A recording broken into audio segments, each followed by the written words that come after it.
The one where I got arrested was... you're confessing. Okay, let's hear it.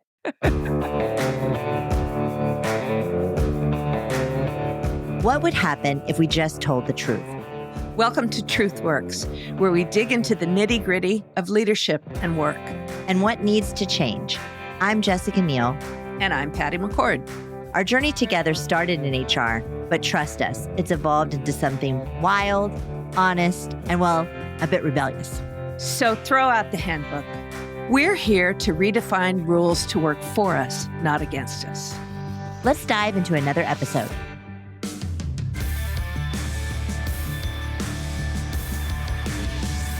All right. Hello, everyone, and welcome to another episode of TruthWorks. You know what? We're having technical difficulties today, and so Patty can't join. That's unfortunate because I'm sure she would have been really excited to talk to this guest. And we have Duncan Wardle. What is so cool about Duncan is that he spent over 30 years of head of innovation at Disney and has created some of the most iconic experiences and characters that we can all just love. So Duncan, one of the things that I'm excited to talk to you about, which I know you spread the gospel all over the world about, is innovation. You were yourself part of some of the most innovative experiences that Disney had as an organization, but you go around and help organizations think about how to infuse innovation into their organizations. So before we get into all of that, tell me about you and what you have done in your career, but also what you're doing now. So, 30 years on, yes, I finished as head of innovation and creativity at Disney, Pixar, Marvel, Lucasfilm. Didn't start that way.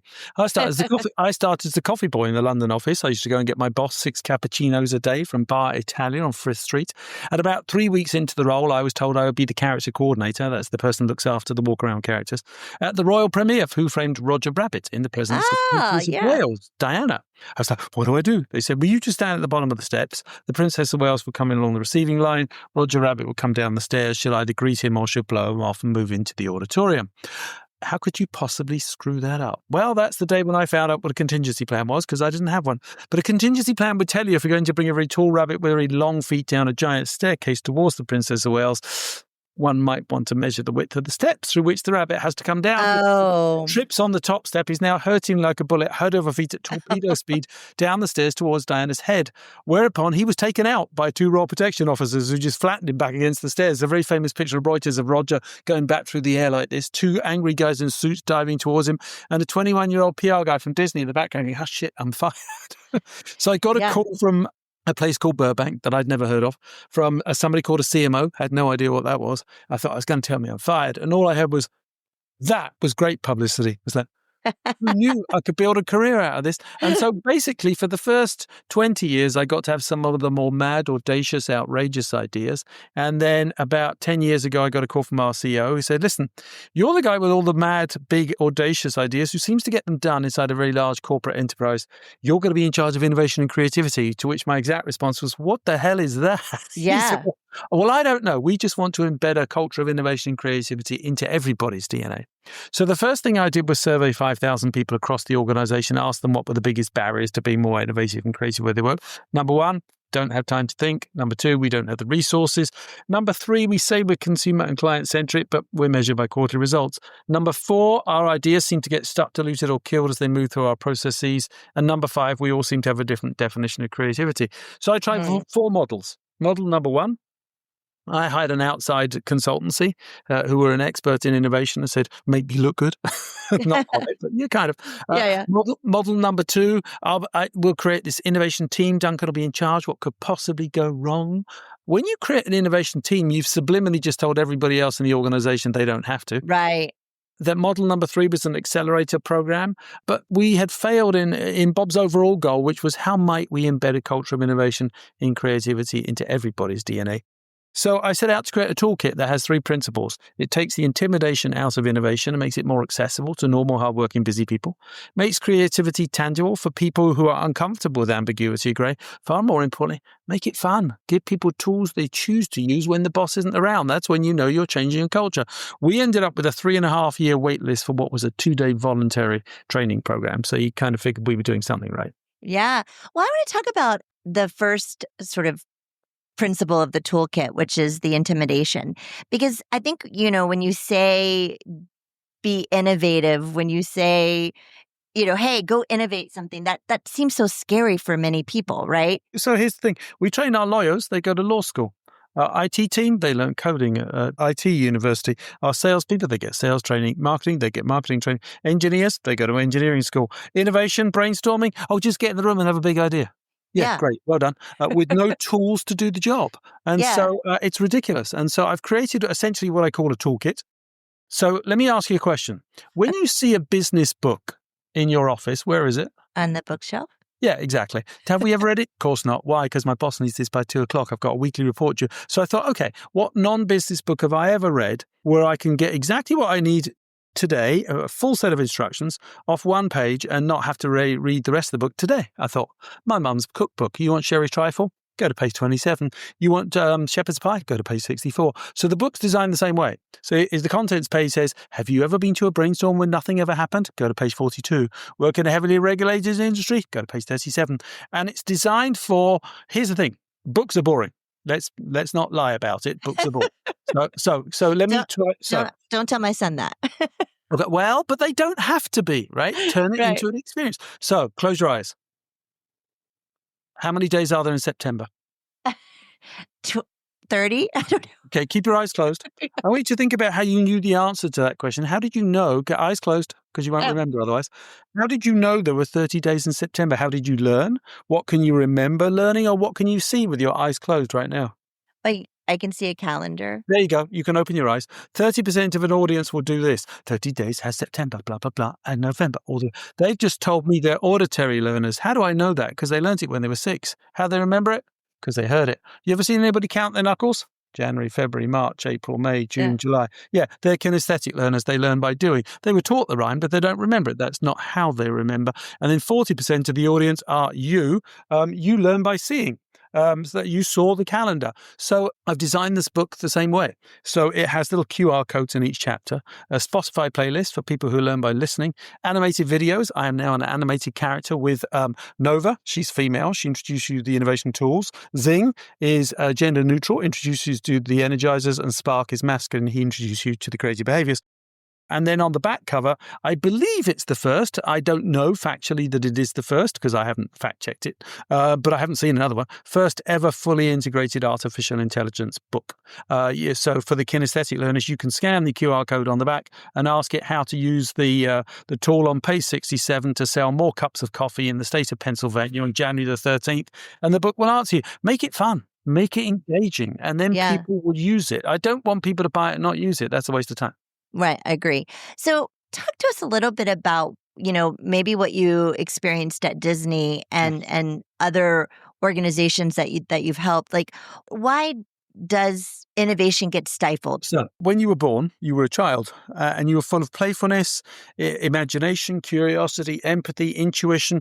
And by the time you finished going through school, 98% of people will identify as not being creative and don't know how to innovate. Here's the problem. The leadership team.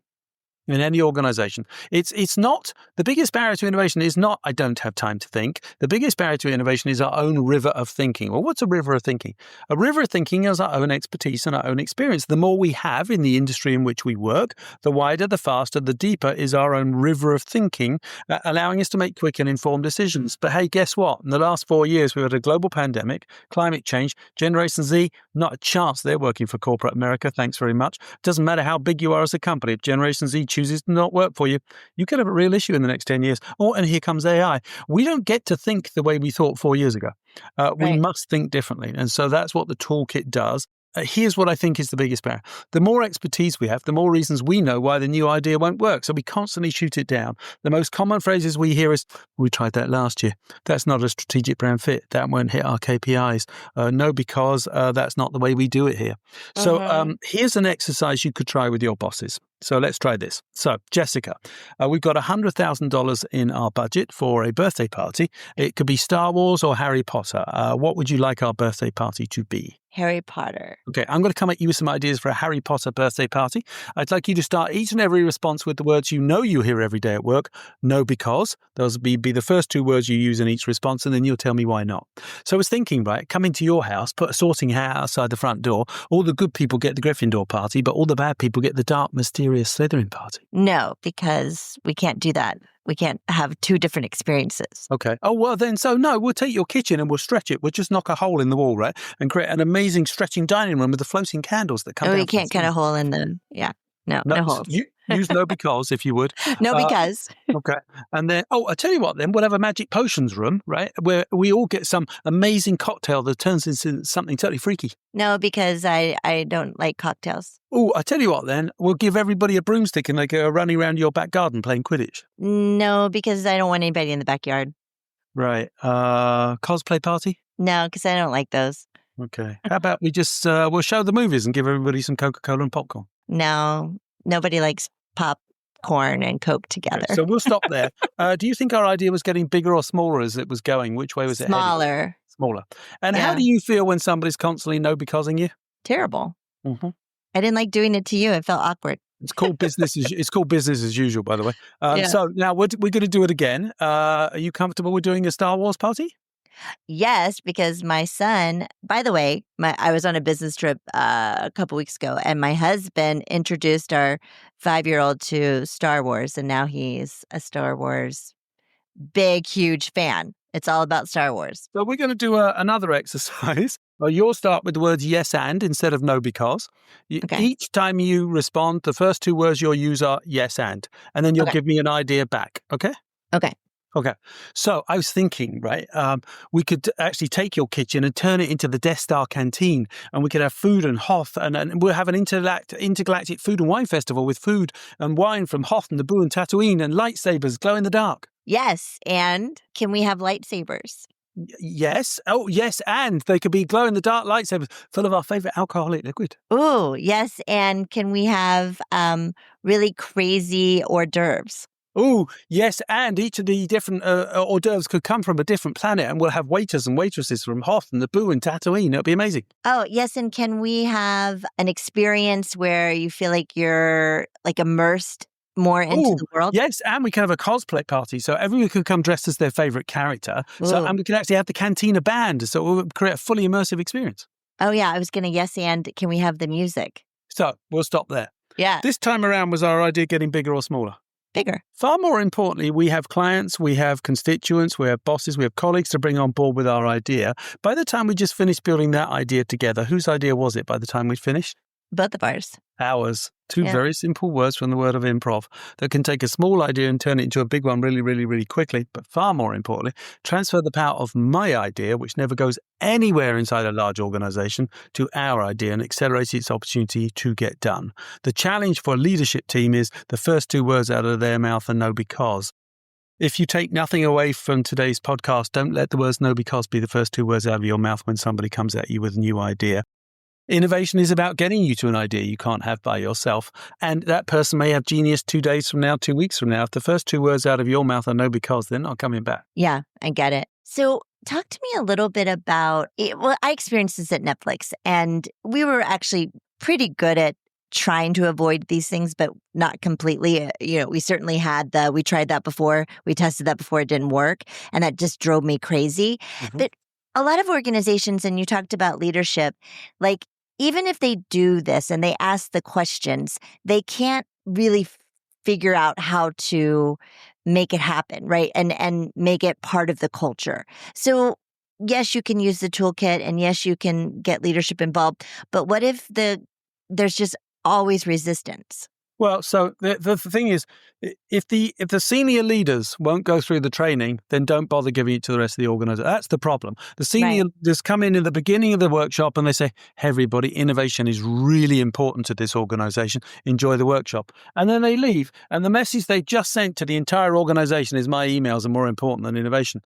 If the senior leaders aren't prepared to go through the training, don't bother doing it. It's a total waste of time because you have to have their buy-in. At Disney, Steve Jobs went through the training at Pixar, right? George Lucas went through the training at Lucasfilms. If you don't have the most senior leaders' buy-in, it's pointless. Yeah. It's another shiny penny. But again, it's if you give people tools that are fun, they'll use them when the boss isn't around. And so all I've done is taken a traditional design thinking innovation process and made it fun. That's the only difference. Mm-hmm. And so people use it. That's all you want them to do. Right. I guess in your experience too, there's a lot of failure with innovation, right? Mhm. So you're going to try things, they're not going to work. Do you see that as part of the problem that, I think you have to be very careful about how you signal what it is. I think if we call them pilots and you have a pilot fund for pilot programs, and you have to agree that there will be a certain percentage of failures. Fail, first act in learning. Prototyping. Dyson made over 100. I think he made over, what was it? Something I can't remember. I think it was 5,000 prototypes of the Dyson vacuum cleaner before he actually put it on the market. So he failed 4,999 times, and guess how much money he's made since? Then look at Richard Branson, right? Virgin Cola. Virgin Cola does not exist anymore. Virgin Vodka does not exist anymore.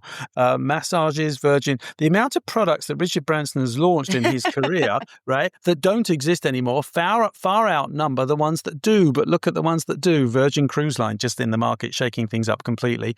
Virgin Atlantic. I heard some interesting things about these cruises.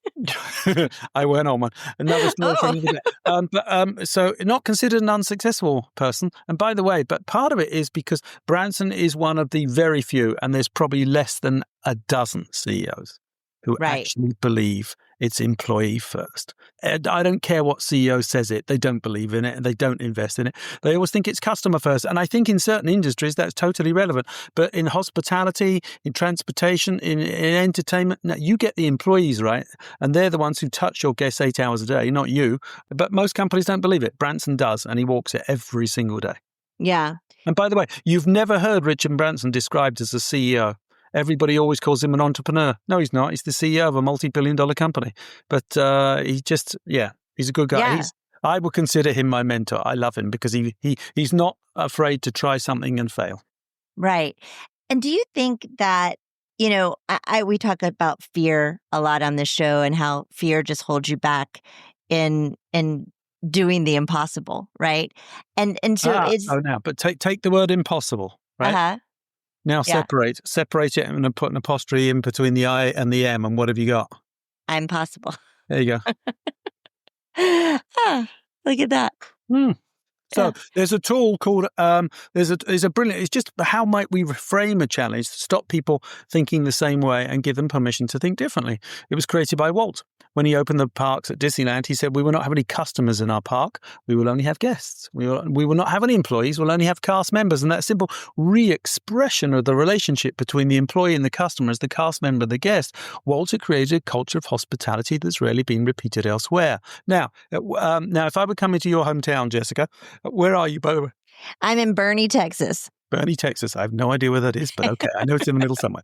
If I were coming to Boerne, Texas, and you and I were going to open a car wash together, tell me if you would 3 or 4 absolutely essential ingredients we must have in a car wash. Water.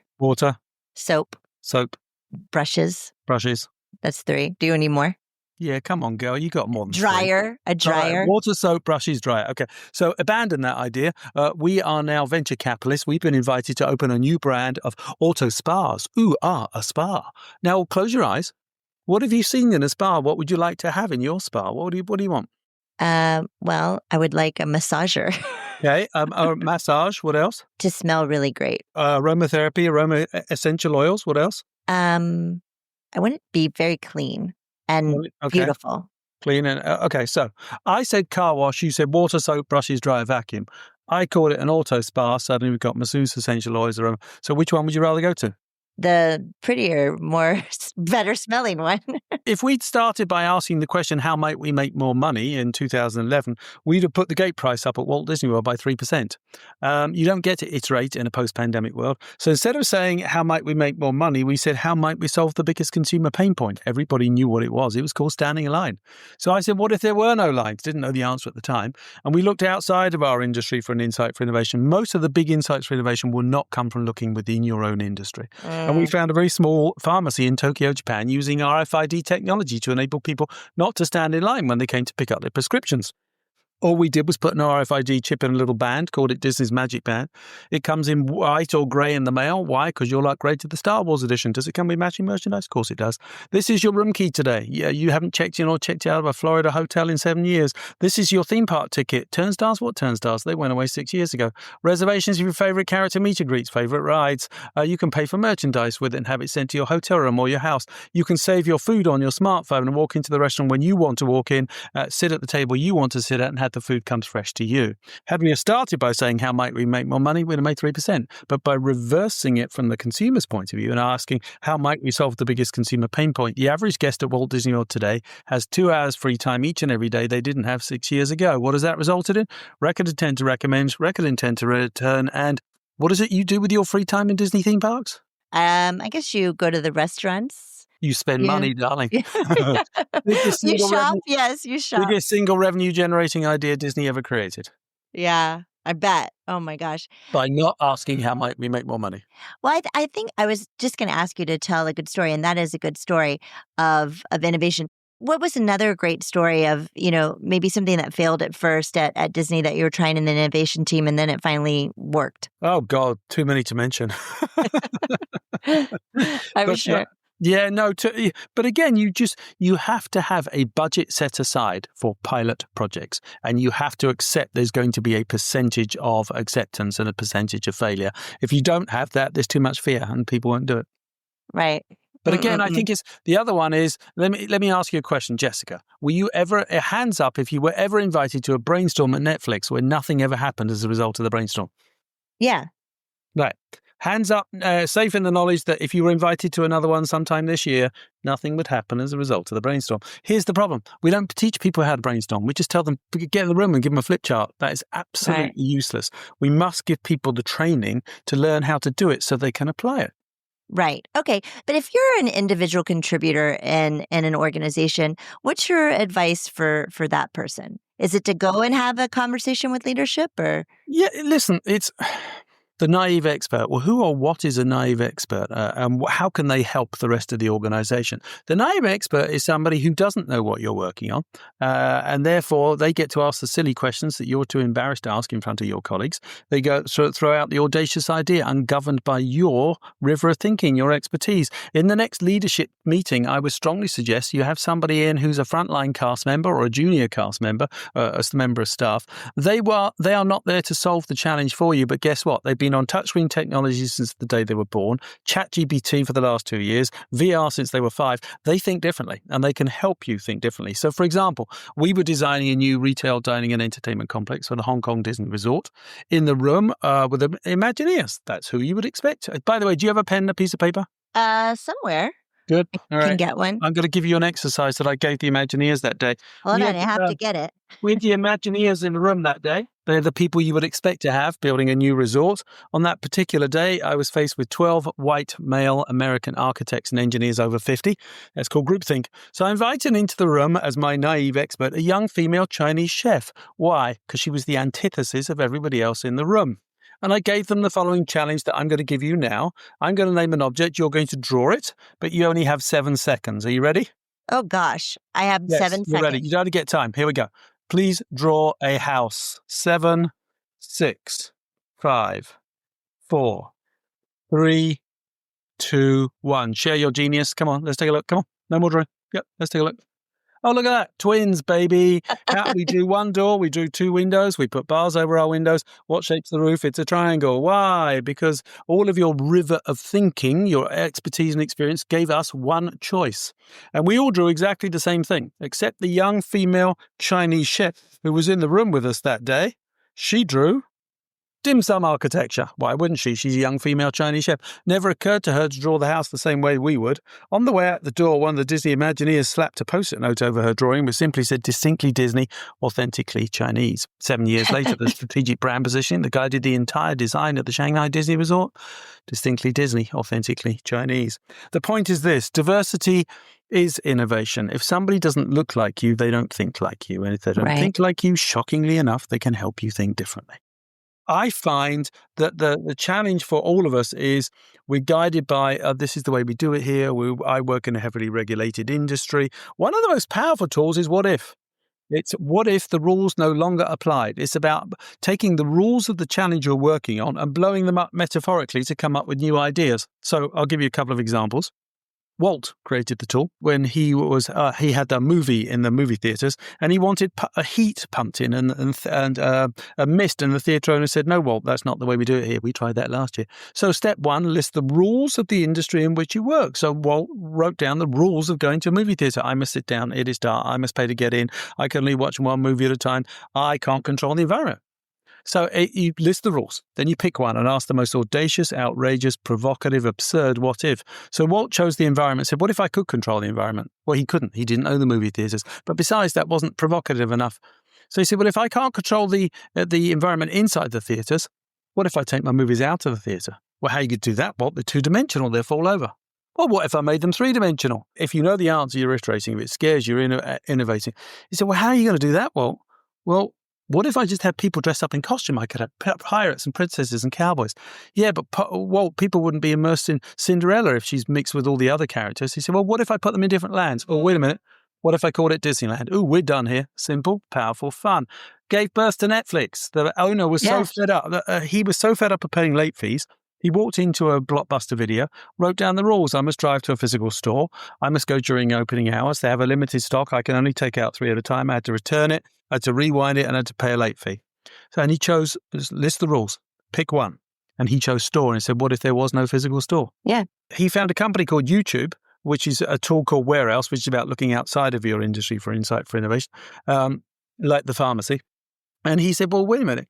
What if I just, they were only streaming amateur content. So he said, well, what if I just stream professional content? Nobody would have to drive to a store. I'll be open 24 hours a day, 7 days a week. I'll have an unlimited stock. People won't have to return it or rewind it. I'll cut the rental off at 24 hours and nobody will pay a late fee. I'll call it Netflix. I'll take my idea to Blockbuster 5 times. They'll turn me down 5 times and I'll take them out of business in less than 5 years. But here's the thing. A lot of companies are going to sit there and say, well, we don't have the resources. Well, yeah, you do. Because this tool works for everybody. There was a very small company in Great Britain in the late 60s that used to make glasses that we drink out of. And they found too much breakage and not enough production. So they went down to the shop floor and they observed the industry and just wrote down the rules. 12 glasses to a box, boxes made out of cardboard, 6 glasses on the top, 6 on the bottom, separated by corrugated cardboard, glasses wrapped individually in newspaper. Employees reading the newspaper. So somebody asked the somewhat absurd what-if question, what if we poke their eyes out? Well, that's against the law, and it's not very nice. But because they had the courage to ask the most absurd what-if statement of all, the lady sitting next to him immediately jumped out of her river thinking, he said, well, wait a minute. What if we just hire blind people? So they did. Production up 46%, breakage down 23%. The British government gave a 50% salary subsidy for hiring people with disabilities. It works super easy. 2005 to 2020, Ebola, bird flu, H1N1, SARS, and COVID. That's one every 3 years. Think we're not having another one in the next 3 to 4 years? Of course we are. Don't be daft. Don't be afraid of AI. AI created a vaccine for us in 6 months. You can be afraid of man's stupidity. I was just going to ask you, what's your advice on AI? Many companies are sort of grappling about where to start, where not to start. No, it's a fair question. Some are embracing, some are not. What's the number one barrier that your employees will tell you? Over 60% of them will tell you to being more innovative and creative at work. I don't have time to think. And what is AI about to give us? Shockingly enough, it's going to do our weekly reports, our expense reports, our financial forecasting. It'll do our paralegal work for us. It's going to take away all the stuff we didn't want to do in the first place and actually give us time to think. But I'm working with Google on their DeepMind project, and that is their AI project. And I said to the lead engineer, I said, how am I going to compete with this? How will any of us compete with what you're creating? She said, the most employable skill sets for the next 5 to 10 years will be the things that will be hardest for her to program into AI. I said, well, what is this secret sauce? She goes, well, you were born with all of them. You were born with an amazing imagination. You played with the box, not the toy. We use our intuition every day. You have 120 billion neurons in your first brain, 120 million neurons in your second brain, your stomach, the one you say, I make most of my decisions with when I go with my gut. We have empathy. That's what humans have. We have curiosity. We used to ask why again till we went to school. We were all born creative, right? We're an amazing imagination. So these skill sets that we have self-identified as, I'm not creative. Oh, the creatives. Oh, yeah, they write music and they paint bullshit. Creativity is the ability to have an idea. Your employees have them every day. Innovation is the ability to get it done. That's the hard part. And that's what the toolkit helps people with. And if you really want me to forecast into the future, way out there, look, Sure. your son's 5. He will not carry a phone by the day he passes. He'll have a Neuralink, and you'll have the option to have the Neuralink. And now we will be capable of infinite thought because we will be walking Wikipedias. We won't compete with AI. We'll merge with it. We'll take the technology and the algorithms of AI. We'll take in imagination, creativity, curiosity, and empathy. We will merge to become a superhuman race. That'll be fun. Yes, that'll be fun. It gave me goosebumps when you said all that. That's, I don't know, it's crazy to think about, but it's possible. It's possible for sure.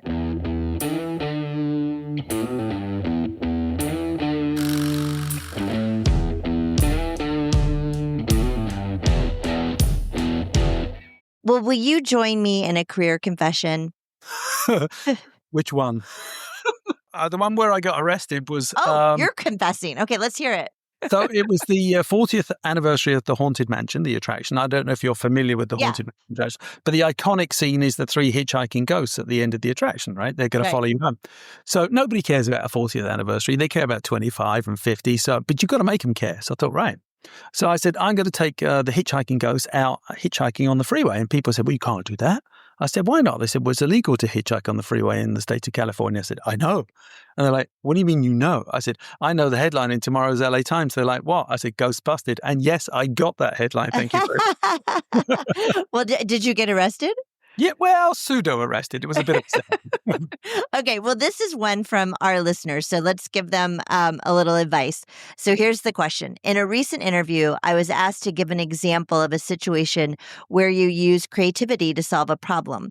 And I totally fumbled. I couldn't think of an answer. I didn't get the job, although the rest of the interview had gone well. I don't see creativity as a big skill of mine. So how should I navigate this? Should a similar question arise again in a future interview? Well, we were just kind of talking about that everybody has the ability to be creative. But what's your advice to this person? Every presentation you're in, every meeting, every interview, every brainstorm, there's a very simple tactic you can use to completely and utterly change the dynamics of the room, the engagement and the participation and the immersion of whoever you're presenting to. When you watch American Idol or America's Got Talent, there's usually 3 celebrities on that show. What physical object separates these celebrities from their contestants? The little desk they sit The little behind? desk, the table, yeah. Yeah. And what is the role of the celebrities on the show? To judge? Yeah. The moment you leave somebody on the other side of a table, they would judge everything you say and think of all the reasons it won't work. They will think what we call reductively, otherwise known as convergent thinking, because you've left a barrier between you and them. The next time you're in an interview, in a presentation, in a meeting, even if you're in the big boardroom, the classic big ballroom with everybody behind you, invite them out from behind the table. Walt created the storyboard for a reason. Why? 40% of the room are visual learners, right? 30% are kinesthetic.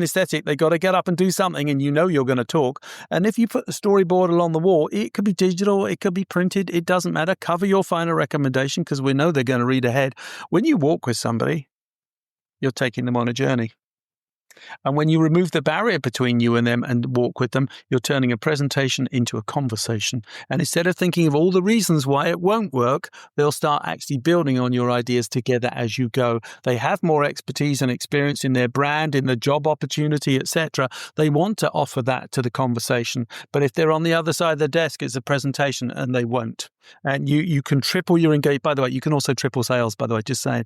Yes, you can increase your sales with that one simple tactic. If you don't believe me and think I'm mad, I'm start raving mad. I'm very comfortable with it. But take an old presentation out, whatever your presentation about being creative, present it to a mate of yours, leave them on the other side of the desk and present it and record their feedback on your phone for 3 minutes. And then do it my way. And record their feedback again, and you'll be stunned at how they move from thinking of all the reasons it won't work to building on the ideas as you go. It's a very simple tactic, and it's a very powerful one. I love that. I don't even think I could give any more advice. That's perfect. So if our listeners want to find out more about you, where do they go? Because I'm sure they're going to want to. There's a pub in Covent Garden called the Lamb and Flag where I can... No, I'm just kidding. DuncanWardle.com. DUNCAN, not the donut, first king of Scotland, thank you. DUNCANWARDLE.com. That's me. Okay, and they can get your book wherever. Yeah, it's called The Imagination Emporium. They can also, there's a site called theimaginationemporium.com. They can find it there. Awesome. Well, thank you so much. But it's not a book. It's a toolkit. It's a toolkit. That's right, because books are boring. Exactly. Well, thank you so much, Duncan. This was so fun. I loved it.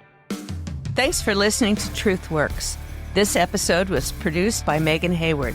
Thank you to Kathleen Speckert and the whole Edit Audio team.